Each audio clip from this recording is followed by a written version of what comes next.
सार्थ श्री ज्ञानेश्वरी अध्याय 15वा ओवी क्रमांक 181 पासून आता सुरुवात करूयात. तैसेंची इया शरीरा कर्म तव देहा संसारा आणि देह तव व्यापारा ना म्हणोची नये. त्याचप्रमाणे या शरीराची गोष्ट होय. म्हणजे कर्मशेष आहे तोपर्यंत शरीर आहे, शरीर आहे तोपर्यंत कर्म करणार नाही असे म्हणण्याची सोय नाही. म्हणून देहे मानुषे ये मुळे होती न चुके, ऐसे जगज्जनके बोलिले तेणे. म्हणून मनुष्य देह हा अन्य कर्मरूपी फांद्यांचे मूळ होय, यात संशय नाही असे त्या जगज्जनक श्रीकृष्णांनी सांगितले. मग तमाचे ते दारुण स्थिरावले या वाऊधान, सत्वाची सुटे सत्राण वाहुटळी. मग म्हणतात, नंतर तमोगुणाचे वादळ स्थिर झाल्यावर सत्वगुणाचे वादळ जोराने सुटते. तै याची मनुष्याकारा मुळी सुवासना निघती यारा, घेऊनी फुटती कोंबारा सुकृतांकुरी. तेव्हा मात्र मनुष्याकार रूपी मुळास सद्वासनारूपी अंकुर फुटून त्याला सुकृतरूपी कोंब येतात. उकलतेनी उन्मेखे प्रज्ञा कुशलतेची तिखे, डिर्या निघती निमिखे बाबळई जुनी. मग ज्ञानाच्या योगाने जाणतेपणाच्या तीक्ष्ण अशा जोराने एका क्षणात बुद्धीला डिर्या फुटतात. मतीचे सोटवावे घालिती स्फूर्तीचे थावे, बुद्धी प्रकाश घे धावे विवेकावरी. नंतर बुद्धिरूपी फोंक विस्तारून स्फूर्तीचे काटे फुटतात. त्या योगाने बुद्धीस विचार सुचतो. तेथ मेधारसे सगर्भ अस्थापत्री सबोंब, सरळ निघती कोंभ सद्वृत्तीचे. त्या ठिकाणी मेधारसाने भरलेली अशी निष्ठारूपी पाने सुशोभित दिसून सत्ववृत्तीचे कोंब सरळ निघतात. सदाचाराची या सहसा टका उठती बहुवसा, घुमघुमीती घोषा वेदपद्माच्या. सदाचाररूपी पुष्कळ अंकुर सहज निघून त्या योगाने चहूकडे वेदघोष चालतो. शिष्टागम विधाने विविध याग विताने, ये पानावरी पाने पाले जती. शिष्टाचार, वेदोक्त आचरण व नाना प्रकारची यज्ञयागादी कर्मे अशी पानांवर पाने फुटतात. ऐशा यमदमी घोसाळिया, उठती तपाचिया डाहाळिया, देती वैराग्य शाखा कोवळिया. याप्रमाणे यमदमरूपी घोस व तपाच्या डहाळ्या फुटतात आणि वैराग्यरूपी कोवळ्या शाखा पुष्कळ फुटतात. विशिष्ठावृतांचे फोक धीराच्या अनगटी तीख, जन्मवेगे ऊर्ध्वमुख उंचावती. विशिष्ट व्रतांचे फोक व धीराच्या तीक्ष्ण अनकुच्या फुटून जन्मवेगाने वर जातात. माझी वेदाचा पाला दाट, तो करी सुविद्येचा झडझडाट, जम वाजे अचाट सत्वा निळू. मध्यंतरी वेदरूपी दाट पाने फुटून त्या योगाने सत्वरूपी प्रचंड वारा वाहत आहे, तोपर्यंत सुविद्येचा चहूकडे प्रसार होतो.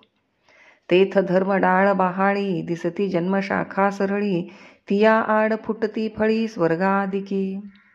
मग धर्मरूपी एक सरळ शाखा निघते व तिला स्वर्गाधिक फळांची आडफांदी फुटते. पुढा उपरती रागे लोहिवी, धर्ममोक्षाची शाखा पालवी, पाल्हा जत नित्य नवी वाढतीची असे. दुसरी उपरती रूप लाल शाखा फुटून तिला मोक्षरूपी नित्य नवी पालवी फुटतच असते. पै रविचंद्रादी ग्रहवर, पितृ ऋषी विद्याधर, हे आड शाखा प्रकार पैसू घेती. पुढे रविचंद्र इत्यादी ग्रह व पितर, ऋषी, विद्याधर एतद्रूपी आडव्या फांद्या फुटतात. याही पासून उंचवडे गुढले फळाचे निबुडे, इंद्रादिकते मानदोडे थोर शाखांचे. या शाखांपेक्षाही उंच अशा दुसऱ्या शाखा फुटून त्यांना इंद्रादी लोकरूपी पुष्कळ फळे येतात. मग तयाही उपरी डाहाळिया, तपोज्ञानी उंचावलिया, मरीची कश्यपादी इया उपरी शाखा. मग त्या फांद्यांवर तप व ज्ञान यात श्रेष्ठ अशा मरीची, कश्यप इत्यादी रूप दुसऱ्या शाखा येतात. एवं माळोवाळी उत्तरोत्तरू ऊर्ध्व शाखांचा पैसारू बुडीसाना अग्री थोरू फळाढ्यपणे. अशा प्रकारे मालिका लागल्यावर वरती शाखांचा विस्तार होऊन हा वृक्ष बुडाशी लहान असूनही वर ह्याला मोठाली फळे येतात. वरी उपरी शाखा ही पाठी येती फळभार जे किरीटी ते ब्रह्मे शांते अणगटी कोंभ निघती. त्यावरही आणखी ज्या दुसऱ्या फांद्या येतात त्यांना अर्जुना ब्रह्मदेव व शिव यांमार्फत वर शाखा फुटतात.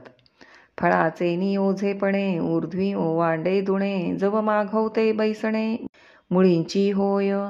फळांच्या भाराने वरच्या फांद्या खाली लवून मुळाशी टेकतात.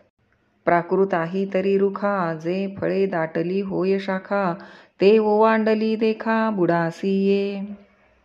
इतर झाडांचीही अशीच स्थिती आहे की फांद्यांना पुष्कळ फळे आली म्हणजे त्या वाकून बुडाला लागतात.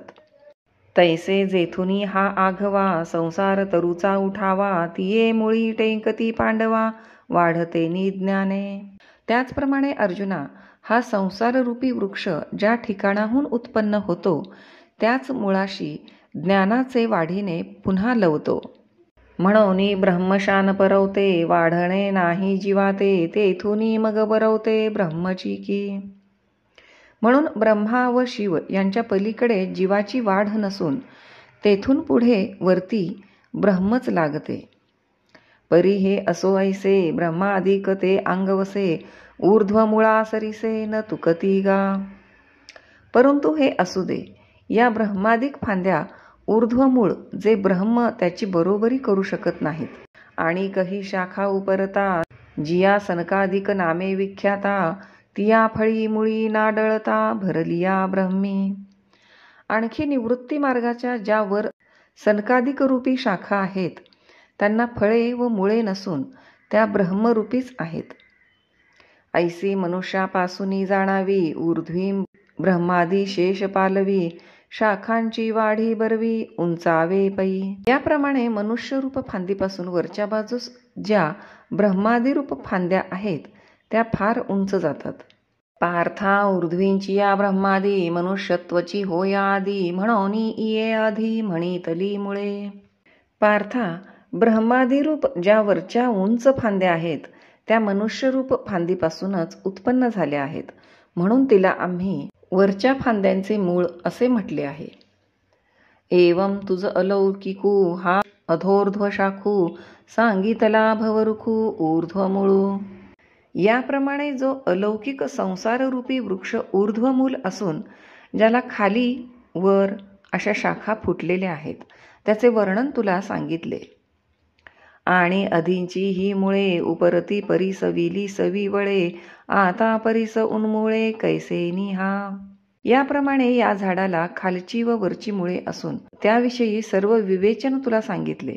आता असा जो हा बळकट वृक्ष तो कोणत्या उपायाने उपटून टाकता येतो ते ऐक. श्लोक 3. न रूपमस्येह तथोपलभ्यते नान्तो न चादिर्न च संप्रतिष्ठा अश्वत्थमेनं सुविरूढमूलम् असंगशस्त्रेण दृढेन चित्वा. अर्थात या संसारात असलेल्या प्राण्यांना या संसार वृक्षाचे रूप येथे असे वर्णिले आहे तसे उपलब्ध होत नाही, याचा अंत कळत नाही आणि याचा आरंभ कोठून झाला आहे ते कळत नाही, याची स्थिती कळत नाही, ज्याची मुळे फार खोल गेली आहेत अशा या क्षणभंगुर संसार वृक्षाला अत्यंत दृढ मजबूत अशा असंगरूप शस्त्राने तोडून परी तुझ्या हनपोटी ऐसे गमेल किरीटी जे एवढे झाड उत्पाटी ऐसे काही असे. परंतु अर्जुना तुझ्या मनात अशी शंका येईल की याप्रमाणे हा एवढा प्रचंड वाढलेला जो संसाररूपी वृक्ष त्याला उपटून टाकील असे काय साधन आहे. किम ब्रह्मयाच्या शेवटवरी ऊर्ध्व शाखांची थोरी आणि मूळतव निराकारी ऊर्ध्वी असे. कारण त्याच्या वरच्या बाजूच्या शाखांची वाढ ब्रह्मलोकापर्यंत असून ज्याचे मूळ निराकार ब्रह्माचे ठिकाणी आहे. हा स्थावराही तळी फांकत असे अधिच्या डाळी, माझी धावत असे दुजामुळी मनुष्यरूपी. या वृक्षाच्या खाली येणाऱ्या फांद्या स्थावर जंगमाच्या तळात शिरलेल्या असून त्याच्या मध्यभागात मृत्यूलोक भरलेला आहे. ऐसा गाढा आणि अफाटू, आता कोण करी यया शेवटू, तरी झणी हा हळू हटुको धरीसी भाव. याप्रमाणे हा वृक्ष अति बळकट व अफाट असून याचा नाश कोणाच्याने करवेल अशी क्षुद्र भावना कदाचित तू आपले मनात धरशील हो. तरी हा उन्मुळावया दोषे, एथ साया सची काईसे, काय बाळा बागुल देशे दवडावा आहे. तर हे बघ, हा वृक्ष उपटून टाकण्यास श्रम ते कसले आहेत. लहान मुलाला जो बागुल बोवा दाखवितात तो हाकून देण्यास त्याला कोठे दुसऱ्या देशात का घालवावा लागतो. गंधर्व दुर्ग काही पाडावे, काय शशविषाण मोडावे, होवावे मग तोडावे खपुष्पकी. आकाशात दिसणारे किल्ले काय पाडावे लागतात, तसेच सशाच्या शिंगास काय मोडावे लागते. आकाशास जर पुष्प येईल तरच ते तोडता येईल, ते मुळी नाही, मग तोडण्याचे श्रम कसले. यापुढील श्लोक आणि ओव्या उद्याच्या भागात.